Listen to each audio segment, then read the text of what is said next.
অনেক অপেক্ষার পর রিলিজ হয়ে গেল বাহুবলী খ্যাত অ্যাক্টর প্রভাসের নতুন মুভি দ্য রাজা সাব। আজকে আমরা সেই রাজা সাব মুভিটাই দেখতে চলেছি। মুভির শুরুতে আমরা একজন ওয়ার্ড বয়কে দেখতে পাই। তার হাতে ছিল একটা অস্থি। ওয়ার্ড বয় জানায় একটা বেনামি লাশ হাসপাতালে পড়েছিল। লাশের কোনো আপনজন খুঁজে না পাওয়ায় লাশটা সৎকার করে সে নিজেই অস্থি বিসর্জন দিতে যাচ্ছে। পথের মধ্যে একটা হোটেলে খাবার খাওয়ার জন্য সে একটা নোট বের করে। এই নোটটা সে সেই লাশের পকেট থেকেই বের করেছিল। তখনই হঠাৎ হাওয়ার ঝটকা এসে নোটটাকে উড়িয়ে নিয়ে যায়। নোটের পিছু করতে করতে সে একটা রাজমহলের ভিতরে ঢুকে যায়। ভিতরে ঢুকে সে দেখতে পায় মহলটা দেখতে অনেক ভয়ানক। সেখানে থাকা পেন্টিংগুলো খুবই অদ্ভুত। তখনই তার পিছনে একটা গলাকাটা অবয়ব এসে দাঁড়ায় আর সিংহাসন নিজে নিজে ডুলতে শুরু করে। একটা গায়েবী কণ্ঠ বলে ওঠে, ওয়ার্ড বয় তার কাছ থেকে যা যা নিয়েছে সেগুলো যেন ফিরিয়ে দেয়। ওয়ার্ড বয় সেই বেনামি লাশের দেহ থেকে যা যা চুরি করেছিল সেই সবকিছুই ফিরিয়ে দেয়। তখনই পিছনে থাকা মাথাবিহীন দেহটা তার উপর আক্রমণ করে। এরপর আমরা এই গল্পের হিরো রাজা সাব মানে রাজুর সাথে পরিচিত হই। রাজু মজমাস্তি করে ঘুরে বেড়ানো টাইপ ছেলে। রাজুর বাবা মা অনেক আগেই মারা গেছে। সে তার দাদি গঙ্গা দেবীর সাথে থাকে। রাজুর দাদি গঙ্গা দেবী আলজাইমার রোগে আক্রান্ত, যার কারণে দাদি কিছু সময় পরপর স্মৃতি হারিয়ে ফেলে। তবে দাদি এখনও দাদা কানাক রাজুকে ভুলে যেতে পারেনি। কানাক রাজু হঠাৎই একদিন দাদিকে ছেড়ে চলে গিয়েছিল, কিন্তু দাদি এখনও দাদার জন্য অপেক্ষা করে যাচ্ছে। প্রতিনিয়ত দাদি দাদাকে খুঁজে বেড়ায়। ডাক্তার বলেছে এত বেশি চিন্তা করলে দাদি যে কোনো সময় ব্রেন স্ট্রোক করতে পারে। এসব নিয়ে রাজু তার দাদিকে বোঝানোর চেষ্টা করে। রাজু বুঝতে পারে দাদিকে বাঁচাতে হলে যে করেই হোক দাদাকে খুঁজে আনতে হবে। রাজু নিজেও দাদাকে অনেকদিন ধরেই খুঁজে যাচ্ছে। দাদি মাঝে মাঝে রাজুকে বলে তিনি অনেক বড় ঘরের মেয়ে, একসময় তাদের রাজত্ব ছিল আর তিনি ছিলেন মহারানী। ছোটবেলা থেকেই এসব শুনতে শুনতে রাজু এগুলো কিছুই বিশ্বাস করে না। একদিন রাজুর এক বন্ধু করিমুল্লা এসে বলে সে বিয়ে করার জন্য মেয়ে দেখতে গিয়েছিল। সে রাজুকে মেয়ের ছবি দেখায়। তখন রাজু ছবিতে এক কোণায় তার দাদাকে দেখতে পায়। দাদিকে ছবিটা দেখালে দাদি বলে এটাই রাজুর দাদা। রাজু করিমুল্লা থেকে জানতে পারে এই ছবিটা হায়দ্রাবাদে তোলা হয়েছে। রাজুর মামা হায়দ্রাবাদে থাকে, সে একজন কনস্টেবল। সাথে সাথেই রাজু তার মামাকে কল করে। মামা বলে 1960 সালের মিসিং কেস রিওপেন করতে হলে ইন্সপেক্টরকে 5 লক্ষ টাকা দিতে হবে। কিন্তু রাজুর কাছে তো এত টাকা নেই। মহল্লার একটা মেয়ে আনিতা রাজুকে অনেক পছন্দ করে। আনিতার বাবা অনেক বড় লোক। রাজু আনিতাকে বলে বাবার থেকে 5 লক্ষ টাকা ম্যানেজ করে নেয়। পরদিন সকালে রাজু টাকা নিয়ে হায়দ্রাবাদের উদ্দেশ্যে রওনা দেয়। দাদির থেকে বিদায় নিয়ে রাজু বাসে উঠে যায়। হায়দ্রাবাদে পৌঁছালে রাজুর সাথে তার এক বন্ধু সুদামার দেখা হয়। সুদামা বলেছিল সে সফটওয়্যার ইঞ্জিনিয়ার। আসলে তো সে হায়দ্রাবাদে অটো চালায়। রাজু সুদামার অটোতে করেই তার মামার সাথে দেখা করার জন্য রওনা দেয়। পথে একজন নানকে দেখে রাজু ক্রাশ খেয়ে যায়। অটো থামিয়ে রাজু সেই নানের পিছু করতে শুরু করে। পিছু করতে করতে সে চার্চে চলে যায়।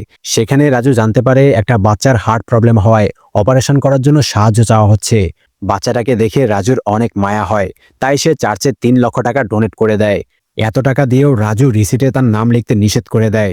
এটা দেখে রাজুর পছন্দ হওয়া সেই নান বেশিও রাজুকে পছন্দ করে ফেলে।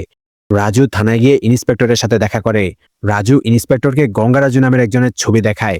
রাজু বলে দাদি সবসময় রাজ্য, রাজসভা এগুলোর কথা বলে। দাদি বলেছে এই লোকটার নাম হচ্ছে গঙ্গারাজু। সে দেবনগরে দাদার রাজমহলের দেখাশোনা করত। একদিন গঙ্গারাজু রাজমহলের গহনার সিন্ধুক নিয়ে পালিয়ে গিয়েছিল। যতক্ষণ সেই সিন্ধুক আর গঙ্গারাজুকে খুঁজে বের করতে না পারবে ততক্ষণ ফিরে আসবে না। এমন একটা চিঠি লিখে দাদা রাজমহল থেকে বের হয়ে গিয়েছিল। এত বছর পর দাদাকে হায়দ্রাবাদে দেখা গেছে। ইন্সপেক্টর টাকা পেয়ে দাদাকে খোঁজার কাজ শুরু করে দেয়। এরপর আমরা জঙ্গলে গঙ্গারাজুকে কোথাও যেতে দেখি। পরদিন রাজু চার্চে গিয়ে কনফেস করে। রাজু জানতো না অন্য পাশে বেশি তার কথা শুনছে। রাজু বলে সে কালকে একটা মেয়েকে দেখে পছন্দ করে ফেলেছে। যদি তাকে আবারও খুঁজে পায় তাহলে বিয়ের প্রস্তাব দিবে। এই কথা শুনে তো বেশি খুশি হয়ে যায়, কারণ বেশিও রাজুকে পছন্দ করে। রাতে বেশি রাজুকে কল করে বলে রাজুর দাদাকে খোঁজার জন্য যে পোস্টার লাগানো হয়েছে সেখানে সে রাজুর দাদাকে দেখেছে। সে রাজুর দাদার উপর চিটিংয়ের কেস করেছে, কারণ বেশি যখন সেই বাচ্চাটার চিকিৎসার জন্য ব্যাংকে টাকা জমা করতে গিয়েছিল তখন রাজুর দাদা অদ্ভুতভাবে বেশিকে হিপনোটাইজ করে ফেলেছিল। হিপনোটাইজ হয়ে বেশি দাদাকে টাকাগুলো দিয়ে দিয়েছিল। তখন রাজু দাদিকে কল করে জিজ্ঞেস করে দাদার চুরি করার অভ্যাস আছে নাকি। দাদি বলে কানাক রাজু গরিবের বন্ধু, সে চুরি করতে যাবে কেন। বেশি রাজুকে তার দাদার চুরি করা 3 লাখ টাকা ফিরিয়ে দিতে বলে। অন্যদিকে ইন্সপেক্টর ব্যাগ খুলে দেখতে পায় ব্যাগে মাত্র 2 লাখ টাকা আছে, কারণ 3 লাখ টাকা তো রাজু চার্চে ডোনেট করে দিয়েছিল। ইন্সপেক্টরও 3 লাখ টাকা দেওয়ার জন্য থ্রেট দেয়। রাজু দুই দিক থেকে চাপে পড়ে যায়। তখন ভাইরাবি নামের একটা মেয়ে এসে রাজুকে 1 কোটি টাকা দেয়। রাজু তো এই মেয়েটাকে চিনতেই পারে না। রাজু জিজ্ঞেস করে এই টাকাগুলো তাকে কেন দিচ্ছে। ভাইরাবি বলে রাজুর দাদা একবার তার নানাকে অনেক বড় বিপদ থেকে রক্ষা করেছিল, তাই তার নানা রাজুর জন্য 1 কোটি টাকা উপহার পাঠিয়েছে। তবে এই টাকা শুধুমাত্র রাজুর দাদার হাতেই দেওয়া হবে। রাজু যদি এই টাকা পেতে চায় তাহলে আগে তার দাদাকে খুঁজে বের করতে হবে। তখনই একটা চোর টাকার লাগেজটা চুরি করে নিয়ে যায়। রাজুও তার পিছু করে। চোরের গ্যাংয়ের সাথে রাজুর একটা দারুণ ফাইট হয়। সবাইকে মেরে রাজু লাগেজটা উদ্ধার করে। রাজুর এমন ফাইট আর স্টাইল দেখে ভাইরাবিও রাজুর প্রেমে পড়ে যায়। ভাইরাবি রাজুকে জড়িয়ে ধরে। তখন আবার বেশি দূর থেকে রাজুকে ভাইরাবির ক্লোজ দেখতে পায়, তাই বেশি মন খারাপ করে চলে যায়। রাজু ভাইরাবিকে বলে সে অলরেডি একজনকে পছন্দ করে। রাজুর বন্ধু বলে রাজু একজন নানকে পছন্দ করেছে, আর নানরা কখনোই বিয়ে করে না। এই কথা শুনে তো রাজু অনেক কষ্ট পায়। সে জানতো না নানদের বিয়ে হয় না। এরপর আমরা জানতে পারি ভাইরাবি হচ্ছে সেই গঙ্গারাজুর নাতনি, যে রাজমহল থেকে সিন্দুক নিয়ে পালিয়েছিল। সে ভাইরাবিকে রাজুর কাছাকাছি থাকার জন্য পাঠিয়েছে। অন্যদিকে গ্রাম থেকে আনিতা রাজুকে জানায় গতকাল রাতে দাদা দাদির স্বপ্নে এসে কিছু বলেছে, তাই দাদি কাউকে কিছু না বলেই হায়দ্রাবাদে চলে গেছে। রাজুও তো এখন হায়দ্রাবাদেই আছে। দাদি স্টেশনে নামলে কয়েকজন গুন্ডা দাদির মঙ্গলসূত্র চুরি করার জন্য দাদির উপর আক্রমণ করে। সঠিক সময়ে রাজু এসে গুন্ডাদেরকে মেরে দাদিকে উদ্ধার করে। রাজু দাদিকে বলে সে যে করেই হোক দাদাকে খুঁজে বের করবে। এরপর রাজু থানায় ইন্সপেক্টরের সাথে দেখা করতে যায়। সেখানে রাজু গঙ্গারাজুকে দেখতে পায়। সে গঙ্গারাজুকে ধরেও ফেলে। দাদাকে হারানোর ক্ষোভে রাজু গঙ্গারাজুকে মারতে শুরু করে। তখন ভাইরাবি এসে বলে গঙ্গারাজু হচ্ছে তার নানা। গঙ্গারাজু রাজুকে একবারের জন্য তার কথা শুনতে বলে। গঙ্গারাজু বলে রাজুর দাদা কানাকরাজের কারণেই আজকে তার দাদির এই অবস্থা। রাজুর দাদি গঙ্গাদেবী কোনো সাধারণ মহিলা না। গঙ্গাদেবী দেবনগর সাম্রাজ্যের মহারানী ছিল। তাকে এক ঝলক দেখার জন্য মানুষ ভিড় জমাতো। এমনই একদিন গরিবদেরকে খাবার খাওয়ানোর সময় কানাকরাজুর নজর গঙ্গাদেবীর উপর পড়ে। কানাকরাজু মন্দিরের একজন ভিখারি ছিল। খাবার দেখে কানাকরাজু দৌড়ে গিয়ে গঙ্গাদেবীর হাত ধরে খাবার নিতে শুরু করে। মহারানীকে স্পর্শ করার অপরাধে সৈন্যরা কানাকরাজুকে অনেক মারধর করে। ক্ষুধার চোটে এমন করেছে ভেবে মহারানী কানাকরাজুকে ছেড়ে দিতে বলে। তবে কানাকরাজু তার এই অপমান সহ্য করতে পারে না। বদলা নেওয়ার জন্য সে মহারানীর সাম্রাজ্য দখল করার পরিকল্পনা করে। শক্তিশালী তান্ত্রিক হওয়ার জন্য সে এক শক্তিশালী বৈরাগীর কাছে যায়। কানাকরাজু বৈরাগীকে বলে সে এমন ক্ষমতা পেতে চায় যাতে সে মহারানী গঙ্গাদেবীর মস্তিষ্ক নিয়ন্ত্রণ করতে পারে, গঙ্গাদেবীকে নিজের ইশারায় নাচাতে পারে। বৈরাগীর দেখা পেতে হলে তাকে নিজের কোনো অঙ্গের বলি দিতে হবে। প্রতিশোধের চরম নেশায় কানাকরাজু তার এক হাত বলি দিয়ে দেয়। এতে সন্তুষ্ট হয়ে বৈরাগী কানাকরাজুকে দেখা দেয়। বৈরাগী কানাকরাজুর কাটা হাত ঠিক করে দেয়। এরপর কানাকরাজুকে একটা কুয়ার মধ্যে 2 অমাবস্যার জন্য মন্ত্রপাঠ করতে বলে। কানাকরাজু রক্ত পিশাচদের মধ্যে 2 অমাবস্যার তপস্যা করে। এইভাবেই কানাকরাজু একজন বড় তান্ত্রিক হয়ে যায়। ফিরে এসে কানাকরাজু রাজমহলে এসে মহারানী গঙ্গাদেবীকে হিপনোটাইজ করে নিজের আয়ত্তে করে ফেলে। গঙ্গাদেবী পুরোপুরি কানাকরাজুর বশ হয়ে যায়। কানাকরাজু আর গঙ্গাদেবীর বিয়ে হয়ে যায়। 1 বছরের মধ্যেই কানাকরাজু রাজমহলের সকল টাকা পয়সা আর গহনা চুরি করে নিয়ে যায়, আর চুরির দায়ে গঙ্গারাজুকে ফাঁসিয়ে দেয়। এরপর সকল ধনদৌলত নিয়ে কানাকরাজু পালিয়ে যায়। গঙ্গাদেবীর কারণে রাজ্যের ধনদৌলত চুরি হওয়ায় গঙ্গাদেবীর আপন মানুষরাই তাকে রাজমহল থেকে বের করে দেয়। কয়েক বছর পর গঙ্গাদেবীর ছেলেও মারা যায়। এরপর থেকেই গঙ্গাদেবী রাজুকে নিয়ে বাঁচতে শুরু করে আর নিজের স্বামীকে খুঁজতে থাকে। এসব কথা শুনে রাজু বুঝতে পারে দাদি সবসময় যে সাম্রাজ্যের কথা বলতো সেটা কোনো বানোয়াট ঘটনা না।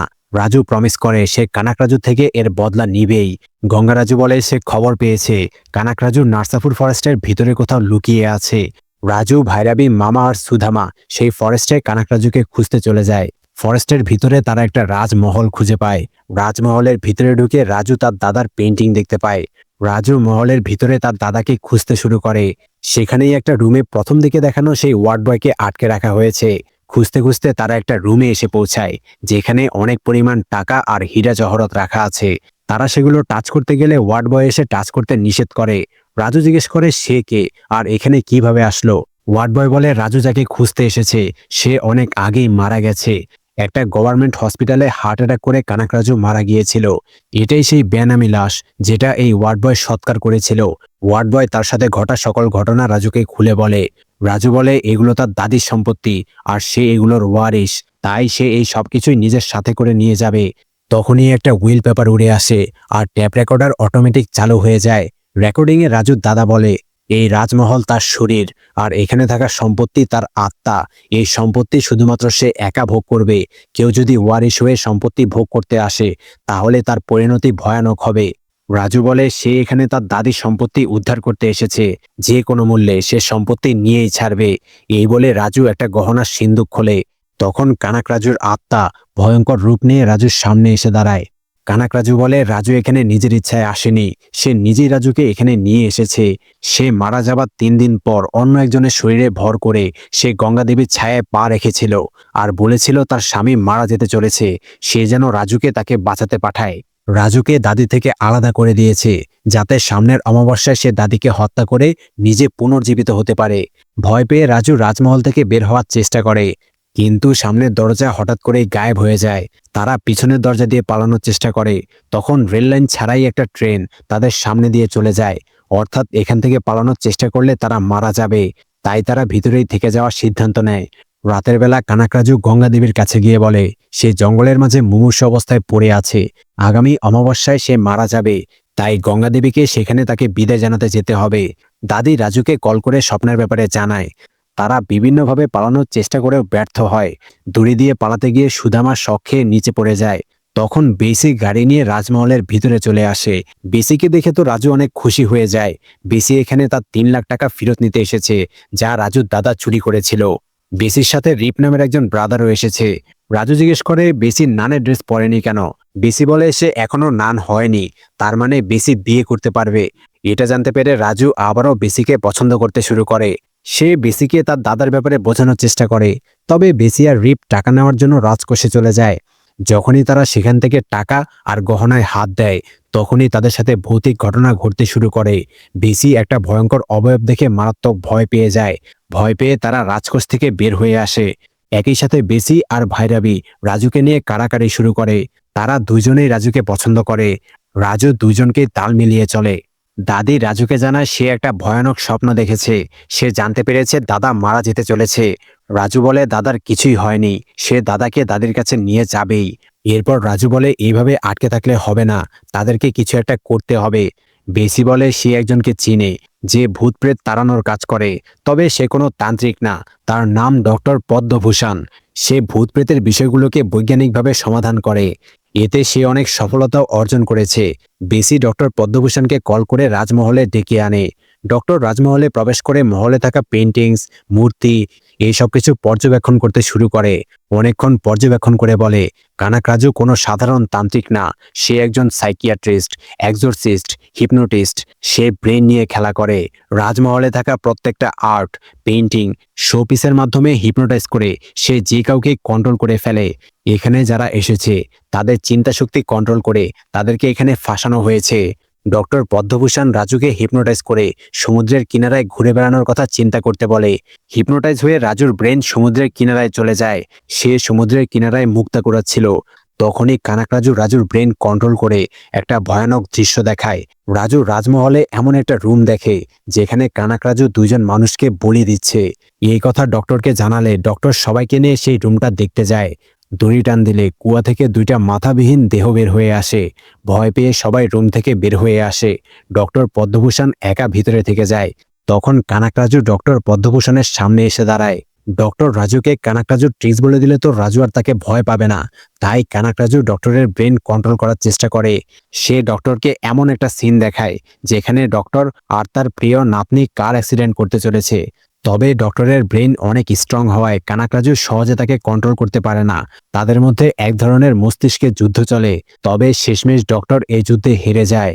ডক্টর বলে কানাক রাজু সবার দুর্বলতা সম্পর্কে জানে, সেই দুর্বলতা কাজে লাগিয়ে সে সবাইকে কন্ট্রোল করে। কানাক রাজুর হিপনোটাইজ থেকে বাঁচার জন্য নিজেকে হিপনোটাইজ করতে হবে, নিজের ইমোশনের উপর সম্পূর্ণ কন্ট্রোল রাখতে হবে, তাহলেই কানাক রাজুর থেকেও শক্তিশালী হওয়া যাবে। ডক্টর রাজুকে আরও কিছু ট্রিক্স শেখাতে শুরু করলে রেগে গিয়ে কানাক রাজু ডক্টরের উপর আক্রমণ করে। সে ডক্টরকে মেরে রাজমহলের বাইরে ছুড়ে মারে। পরদিন রাজু বেসির সাথে ডাক্তারের ব্যাপারে কথা বলতে বলতে বেসির সাথে ক্লোজ হয়ে যায়। তাদেরকে ক্লোজ দেখে ভাইরাবি আবার রাজুর উপর রেগে যায়। তখনই আবার আনিতা রাজমহলে চলে আসে। এবার আনিতা, বেসি আর ভাইরাবি 3জন মিলে রাজুর ক্লাস নিতে শুরু করে।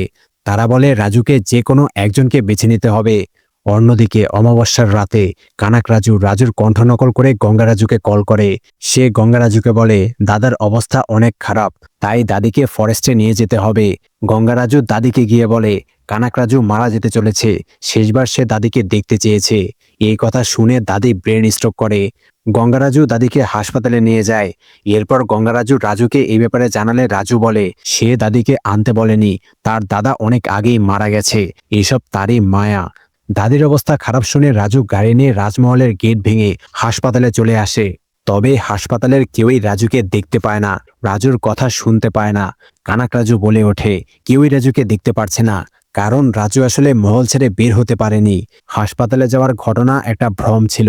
যদি রাজু এখান থেকে বের হতে চায় তাহলে তাকে কানাক রাজুর চাইতেও উপরে চিন্তা করতে হবে, আর এটা অসম্ভব। এই অমাবস্যার রাতেই সে দাদিকে হত্যা করবে। সে মারা যাবার কয়েকদিন আগে আবারও সেই বৈরাগীকে ডেকে এনেছিল আর বলেছিল সে পুনর্জীবন নিতে চায়। আবারও সে নিজের শক্তি সামর্থ্য ফিরে পেয়ে নিজের ধন দৌলত ভোগ করতে চায়। বৈরাগী বলেছিল পুনর্জীবন পেতে হলে তার স্ত্রী অর্থাৎ রাজুর দাদিকে স্বাভাবিকভাবেই মারা যেতে হবে। দাদি এখন মৃত্যুর মুখে আছে, মারা যাওয়ার সাথে সাথেই তার পুনর্জন্ম হবে। এরপর সে আবারও এই সম্পত্তি ভোগ করবে। রাজুর মনে পড়ে কানাক রাজু বলেছিল এই মহল তার শরীর আর এই ধনদৌলত তার আত্মা। তাই রাজু রাজকোষে গিয়ে টাকাতে আগুন লাগিয়ে দেয়। তখন কানাক রাজু বলে টাকাতে আগুন লাগানোর ভাবনা সে নিজেই রাজুর মাথায় এনে দিয়েছে। রাজু আসলে হসপিটালেই আছে, সে টাকাতে আগুন লাগাচ্ছে ভেবে নিজের দাদির শরীরেই আগুন লাগিয়ে দিয়েছে। হুঁশ ফেরার সাথে সাথেই রাজু তার দাদির শরীর থেকে আগুন নেভানোর চেষ্টা করে। সে নিজেই তার দাদিকে মারার চেষ্টা করেছে। এটা বুঝতে পেরে রাজু কান্নায় ভেঙে পড়ে। আমরা রাজুকে একবার হসপিটালে আর একবার রাজমহলে দেখতে পাই, কিন্তু আসলে রাজু কোথায় আছে হিসাব মিলাতে গিয়ে রাজুর মাথা গুলিয়ে যায়। তখন রাজুর মনে পড়ে ডক্টর বলেছিল নিজেই নিজেকে হিপনোটাইজ করতে হবে। নিজের ইমোশন কন্ট্রোল করে রাজু কনসেন্ট্রেশন করতে শুরু করে। কানাক রাজুর হিপনোটাইজ থেকে বাঁচার জন্য সে স্ট্রংভাবে চিন্তা করে সে দেবনগর সাম্রাজ্যে আছে, এখানের মহারানী হচ্ছে তার দাদি গঙ্গা দেবী। এবার রাজু তার দাদিকে মহারানী রূপে দেখতে পায়। এরপর রাজু মহলে আগুন লাগাতে শুরু করে। তখন কানাক রাজু মহলে পানি ভরিয়ে দেয়। পানি থেকে একটা কুমির এসে রাজুর উপর আক্রমণ করে। রাজু আর কুমিরের মধ্যে মারাত্মক ফাইট হয়। কুমিরটাকে হারিয়ে রাজু টাকাতে আগুন লাগিয়ে দেয়। তখন কানাক রাজু রাজুর শরীর থেকে ছায়া বের করে মহলে থাকা মূর্তিগুলোকে জীবিত করে দেয়। রাজু সেই মূর্তিগুলোকে আঘাত করলে তার নিজের দেহেই আঘাত লাগে, কারণ ছায়াগুলো তার নিজেরই অংশ। রাজু ছায়াগুলোকে মারলে অথবা ছায়াগুলো যদি রাজুকে মারে তাহলে রাজু নিজেই মারা যাবে। বুদ্ধি করে রাজু মহলের চারদিকে আগুন লাগিয়ে দেয়। এতে মূর্তিগুলো থেকে ছায়ার আসর সরে যায় আর রাজু তাদেরকে হত্যা করে ফেলে। রাজুকে আটকানোর জন্য কানাক রাজু বালুর সমুদ্রে রাজুকে চাপা দিয়ে দেয়। তখন রাজুর দাদি বলে এগুলো বালু না, বরং গঙ্গার পানি। এটা চিন্তা করার সাথে সাথেই বালু পানিতে পরিণত হয়ে যায়। পানি থেকে উঠে এসে রাজু পুরো মহলে আগুন লাগাতে শুরু করে। হেরে যাচ্ছে দেখে কানাক রাজু সেই বৈরাগীকে ডেকে আনে। বৈরাগী বলে রাজু তার ইমোশনের উপর নিয়ন্ত্রণ পেয়ে গেছে, যদি এভাবেই চলতে থাকে তাহলে রাজু শায়েস্তা চক্র ছুঁয়ে ফেলবে। তখন পুরো ব্রহ্মাণ্ড রাজুকে কানাক রাজুকে হারাতে সাহায্য করবে। এই কথা শুনে কানাক রাজু বৈরাগীকে তার আত্মার সাথে মিশে যেতে বলে। তারা দুইজন এক হয়ে এক বিশালাকার দানবে পরিণত হয়ে যায়। সেই দানব রাজুকে হাতের মুঠোয় নিয়ে রাজুর আত্মা শুষে নিতে শুরু করে। রাজু যখন প্রায় মারাই যাবে তখন দাদি রাজুকে বলে রাজু একজন দেবীর অংশ, এত সহজে সে মারা যেতে পারে না। দাদির কথায় রাজুর মধ্যে দেবীর শক্তি চলে আসে। রাজু শায়েস্তা চক্র স্পর্শ করে ফেলে। এতে রাজু অনেক শক্তিশালী হয়ে যায়। এরপর এক ঘুষিতে সে দানবটাকে হারিয়ে দেয়। এর কয়েকদিন পর রাজু তার দাদার অস্থি বিসর্জন করে। রাজু ভয় পায় দাদার মৃত্যুর কথা শুনলে হয়তো দাদি নিজেও মারা যাবে। তবে দাদিকে দাদার ছবির সামনে দাঁড় করালে দাদি দাদাকে চিনতেই পারে না। আলঝেইমারের কারণে দাদি এখন দাদাকেও ভুলে গেছে। এটা দেখে তো রাজু অনেক খুশি হয়ে যায়। এখন আর দাদি দাদাকে খুঁজতে খুঁজতে পাগল হয়ে যাবে না। এর কিছু সময় পর রাজু আনিতা, ভাইরাবি আর পিসি থেকে পালাতে গিয়ে একটা সার্কাসের মধ্যে চলে আসে। সেখানে সে তার মতোই দেখতে জোকার সাজের একজনকে দেখতে পায়।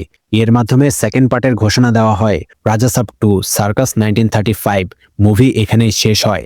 তো প্রভাসের এই মুভিটা তোমাদের কেমন লেগেছে অবশ্যই কমেন্টে জানাবে। তোমরা মুভিটাকে 5-এ কত রেটিং দিবে অবশ্যই কমেন্টে জানিয়ে দিও। এক্সপ্লেইন ভালো লাগলে লাইক কমেন্ট এন্ড শেয়ার করে দিও। আর এরকম আরো এক্সপ্লেইন পেতে অবশ্যই সাবস্ক্রাইব করে বেল আইকন বাজিয়ে দিও। Bye bye.